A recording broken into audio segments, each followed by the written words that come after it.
Biden promises to cure cancer. The Trump administration has denied the request to fly the pride flag, and people freak out over the census question. I'm Zine Long. This is the Americans All for Recount.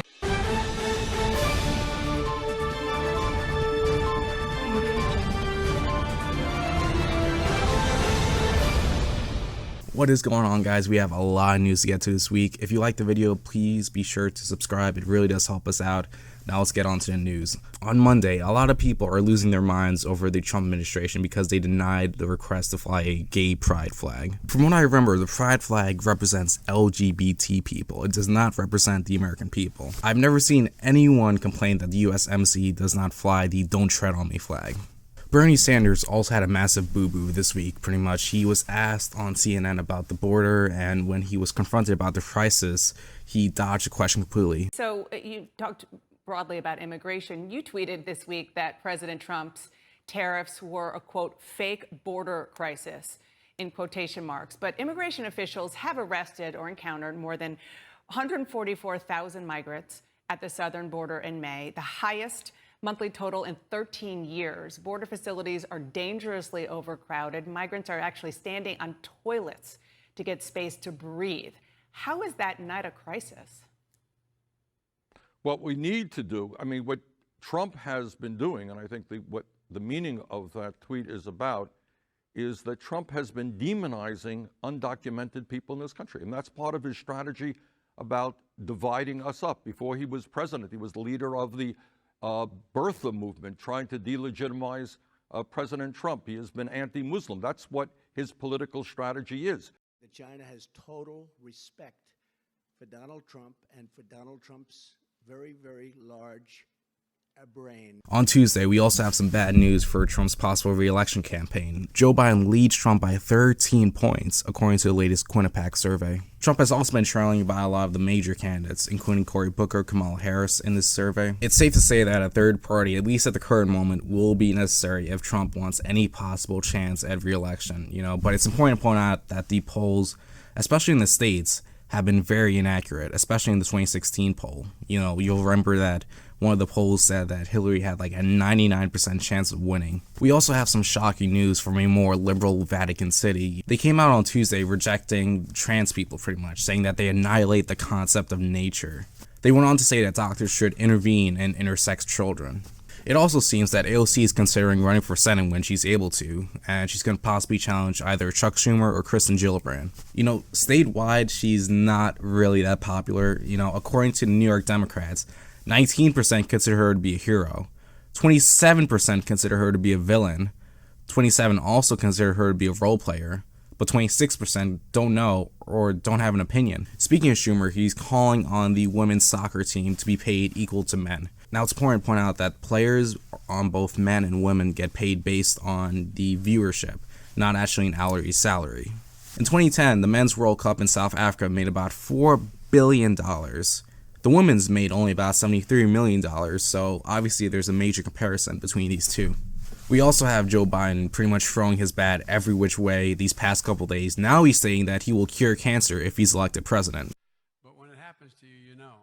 That's why I've worked so hard in my career to make sure that I promise you, if I'm elected president, you're going to see the single most important thing that changes in America is we're going to cure cancer.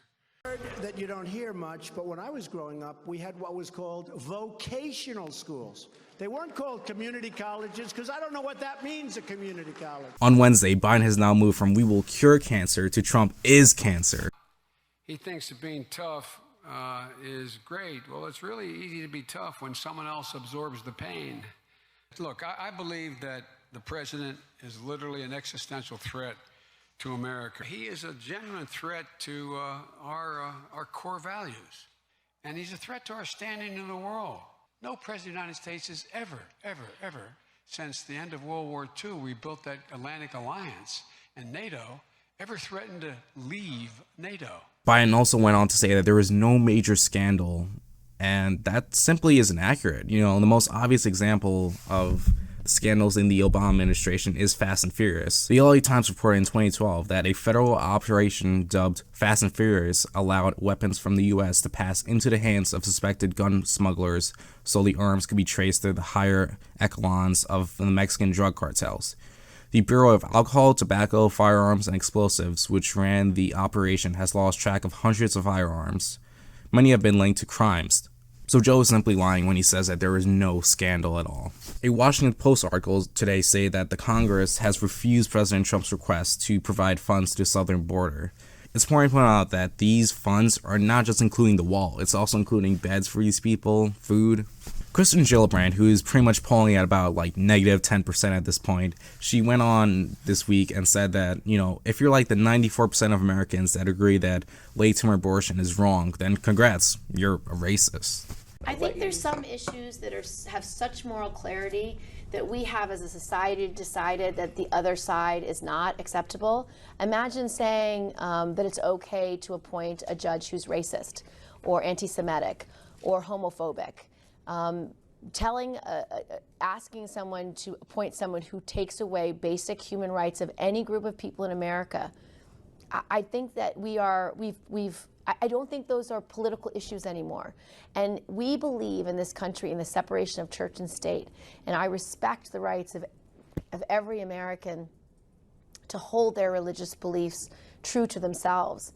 But our country and our Constitution has always demanded that we have a separation of church and state. And all these efforts by President Trump and other ultra-radical conservative judges and justices to impose their faith on Americans is contrary to our Constitution, and that's what this is. And so I believe that for all of these issues, they are not issues that there is a fair other side. There is no moral equivalency when you come to racism.